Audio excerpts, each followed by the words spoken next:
एक आम बेचने वाली आई है और सिर पे अपने टोकरी लेकर के आम लेती भाई चल रही है। अरे कोई आम ले लो, अरे कोई आम ले लो, अरे कोई आम ले लो। कहती भाई जब जा रही है, इतने में अभी 2.5 वर्ष के हैं गोपाल जी और 2.5 वर्ष के ठाकुर जी अपने कोई खिलौना तो खेल रहे हैं। यशोदा मैया दही मथ रही है और जैसे ही ठाकुर जी ने सुनी कोई आम ले लो, कोई आम ले लो, नन्हे से गोपाल जी तुरंत उठ करके गए और छम छम करते मैया के पास जाके बोले मैया मैं आम खाऊंगा, मैं तो आम ही खाऊंगा। मैया बोली लाला तेरे बाबा ने पूरे भंडार भर रखे हैं फलनते, मां सेब उधरे हैं, आम उधरे हैं, अंगूर उधरे हैं, सबरे फल भरे पड़े हैं, जाके खा ले और आम लेकर के खा करेगो। लेकिन बालकों का स्वभाव है, ठाकुर जी को स्वभाव है मैं खुद खरीद के लाऊंगा, अपने हाथन से खरीद के लाऊंगा फिर पाऊंगा, बाबा की खरीदी वही चीज ना लूंगा। मैया मैं तो आम खाऊंगा, आम रोने लगे। मैया बोली लाला जी फल ऐसे ना मिलो करें, कछु देनो पड़े तब मिले, तू कहा देखो। अरे मैया तू कैसी बात करे? बोले क्यों? तेरो लाला इतना मलूक है, मैं जोर से हंस जाऊं तो सामने वाले मांग वही भूल जाए। मैया मैं तो जाए करके हंस जाऊंगा, 2 दतुइयां दिख जाएंगी, सोई फलवारी कछु ना मांगेगी। मैया बोली कहां से सीखा है? कौन ने बताई तू मलूक है? लाला ऐसे ना देगी फलवारी कछु लेके जा। सो ठाकुर जी बोले मैया मैं एक काम करूं। बोले कहा अनाज ले जाऊं संग में और अपनी अंजलि में भर के ले जाऊंगा, बाकू दे दूंगा, बाद फल ले आऊंगा।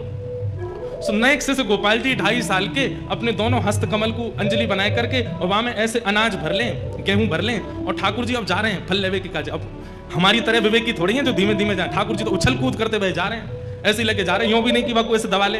अब जैसे ही उछल कूद करते हुए तो सबरे अनाज गिरते जा रहे हैं। मैया कह रही है अरे लाला नेकू नहीं जाने कछु भी, ऐसा भोर हो मेरो लाला। और ठाकुर जी दौड़ के जा रहे हैं, मुख पे चिंता है, क्यों कि फलवारी कहीं चली नहीं जाए। छोटी सी गली में ते नंद भवन ते निकल करके ठाकुर जी आ रहे हैं और सुनो लत्ता नाए पहने, वस्त्र नाए पहने, केवल कौंधनी पहन रखी है। वह कौंधनी में ही क्षुद्र घंटिका इतनी लंबी लंबी है कि बातें ही ठाकुर जी को जो है का सब ढक रहे हो है, बाकी नहीं तो सब आज हरी देखे नंगम नंगा। भैया ये भी एक सौभाग्य दर्शन है कि ठाकुर जी बिना वस्त्र के दिख रहे हैं और ठाकुर जी दौड़ते भय जा रहे हैं, अनाज सब गिरतो जा रहा हो। 2.5 वर्ष के बालक की चाल सीधी नहीं होती, वो चले कैसे? सीधो भी चले तो ऐसा लगे टेढ़ हो जा रहा है।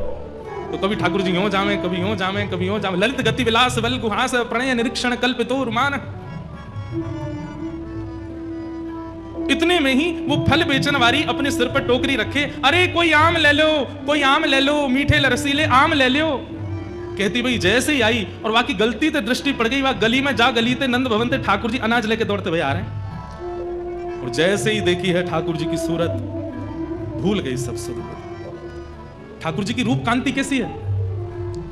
श्री कृष्ण करणामृत में श्री बिल्वमंगल जी कहते हैं कि ठाकुर जी का जो तन है वो तन तो ऐसा है जैसे कि मानो गहरा नील सरोवर, एक गहरा नील सरोवर, और उस गहरे नील सरोवर पर ये 2 आंखें ऐसी हैं जैसे मानो 2 कमल खिले हों, सबसे आकर्षक 2 कमल हों।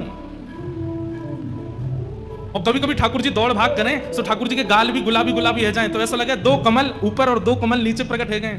ठाकुर जी की अंग कांति तो श्याम वर्ण की है, परंतु ये हस्त कमल ये भी गुलाबी है, चरण कमल ये भी गुलाबी है, ओष्ठ ये भी गुलाबी है। आहा।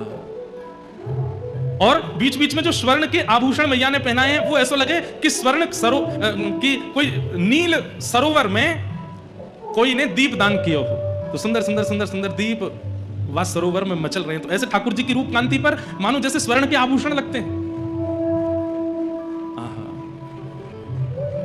जैसे ही देखिए छवि, वर्णन करते हैं, विक्रेतु कामाखिल गोप कन्या मुरारी पादार्पित चित्तवृत्ति दध्यादिकं मोहवशाद्यवोचत् गोविंद दामोदर माधवेति। विक्रेतु कामाखिल गोप कन्या, एक गोप कन्या जो कि फल के विक्रय के लिए निकली है, लेकिन मुरारी पादार्पित चित्तवृत्ति, मुरारी के श्री चरणार बिंदों में जब उसने अपनी दृष्टि डाल करके देखा तो चित्तवृत्ति खो गई है। ठाकुर जी के सामने आकर के खड़े गए, अरे सुनो गोपी, मधुर स्वर जैसे कान में गए उसके सिर से तो टोकरी गिरने वाली है, जैसे तैसे संभालती है। कहो लालन मुंह को आम दे दो। गोपी नीचे बैठ गई और जैसे टोकरी बगल में रख करके बोली, अच्छा आम चाहिए? बोला हाँ। पहले कछु देनो पड़ेगा तब आम मिलेंगे। ठाकुर जी बोले हाँ मैं लेके आया हूं। और जैसी अंजलि आगे करी सबरे अनाज गिर गए, एक अन्न को दानो पड़ो बस।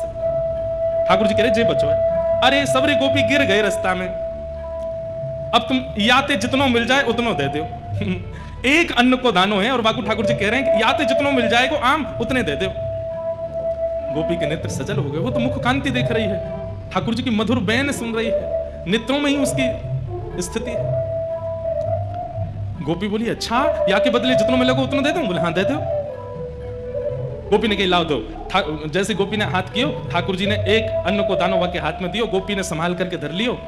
अब तो लेकर के महाराज एक आम हाथ में, दूसरा आम दूसरे हाथ में, दूसरा आम और दियो, तीसरा आम और दियो, 4-5 आम ठाकुर जी को पकड़ा दिए। ठाकुर जी ऐसे खड़े हो गए, 4 आमन में ही ठाकुर जी तो भर गए, छोटे से हैं। बस गोपी इतना ही बहुत है, वो ना है तुमने जो दियो बातें तो और ज्यादा मिलेगा, लेके जाना पड़ेगा। ठाकुर जी बोले अब कैसे देगी? तो गोपी अपनी एक चुनरी उतार करके ठाकुर जी की कमर पे बांधे और वह कमर में कस के बांधी वही चुनरी में, एक आम यहाँ खोस दियो, एक आगे खोस दियो, पीछे खोस दियो, ऐसे करके चारों तरफ आम खोस दिए कमर पे। आज ठाकुर जी ने आम की कोंदनी पहनी है, आम की कोंदनी पहन रखी है। वही चुनरी को नेक छोड़ बचो है तो वही हाथ पे बांध दिए, तो 1-2 आम यहाँ लगा दिए, दूसरी तरफ यहाँ पे 1-2 आम लगा दिए। चुनरी को एक छोड़ और फाड़ करके सिर पे बांधो, 2 आम यहाँ लगा दिए, एक आगे एक पीछे लगा दियो। ठाकुर जी बोले अब तो मैं गिर जाऊंगा, इतना भारी है गए हो। गोपी बोली अब जाओ। अब ठाकुर जी ने ऐसे आम भर रखे हैं, सिर पे भी आम लग रहे हैं, यहाँ पे आम फंसे हुए हैं, यहाँ पे आम लगे। अब ठाकुर जी जब चले तो ऐसे चल रहे हैं कोई गिर नहीं जाए। कहीं कहीं कोई आम ज्यादा दब गया तो वहां में रस निकल करके आ रहा हो, वो ठाकुर जी को स्नान करा रहा है। और ठाकुर जी ज्यों ज्यों पग बढ़ा के चलते जा रहे हैं त्यों त्यों वो गोपी निहा लेती जा रही है। मन में इच्छा है रही है कि ये जाए ना, ऐसे ही देखत रहूं तो मैं जन्म सफल कर मानूं, मैं ऐसे ही देखती रहूं इनको। वहां से यशोदा मैया लाला की झांकी देख रही है और यहां से वो आम बेकनवारी देख रही है।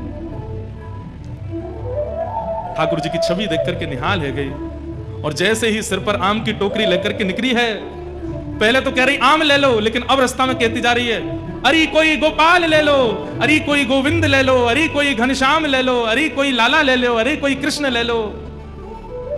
कृष्ण गोविंद गोपाल मधुसूदन मुरारी कहती हुई जा रही है। आहा, वह एक अन्न के दाने को बार बार शीश से लगावे, नेत्रन से अश्रुपात है रहे हैं। बहाने बना बना करके रोज जावे नंद भवन के सामने और ठाकुर जी रोज वहां से कछु खरीद वे जावे। ऐसी कृपा ठाकुर जी ने वाके ऊपर करी।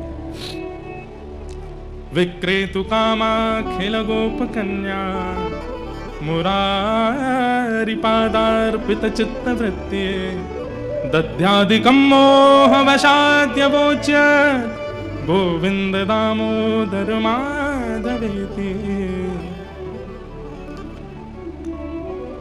ऐसी वो आम बेचन वाली रोज आवे और ठाकुर जी रोज खरीदवे जामे वहां से।